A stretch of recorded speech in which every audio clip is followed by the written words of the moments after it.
In this video, I'll show you how to connect your domain to Hubspot so you can publish your website and content using your own custom domain. By the end, you'll know exactly where to go inside your account and what to expect as Hubspot guides you through the connection process. Before we begin, make sure you're signed into your Hubspot account and that you have the right permissions to manage domains. It's also helpful to have access to your domain registrar or DNS provider in another tab, since you may need to follow prompts that reference it. Start by heading to the top right of your Hubspot dashboard and clicking the Settings icon. This opens your account settings where all the site and publishing options live. On the left-hand menu, look for the Tools section, then select Domains and URLs. This area is the hub for everything related to how your content is served on the web, and it's where you'll connect, manage, and review your domains. Next, click Connect a Domain. Hubspot will launch a guided workflow that walks you through each step on screen.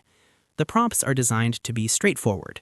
You'll choose what you're connecting the domain for, such as website pages or other content, and you'll confirm the domain or subdomain you want to use. Throughout the process, Hubspot may provide specific instructions tailored to your setup.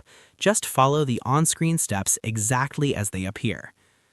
If Hubspot asks you to verify ownership or update DNS records, don't worry, that's completely normal. Keep the Hubspot window open while you switch to your domain provider to make any requested updates, then return to Hubspot to continue. Copy any values carefully to avoid typos. If there's a verification step, give it a moment. Sometimes DNS changes can take a little time to propagate. If you see a pending status, a short wait and a quick refresh often do the trick. Once Hubspot recognizes the updates, you'll see confirmation that your domain is connected. From there, you can review how it's being used and confirm that the correct domain is set as primary for the content type you're publishing.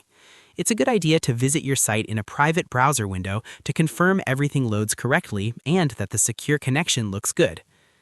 That's it for connecting a domain to Hubspot. If this helped you, like the video and subscribe for more simple Hubspot tutorials.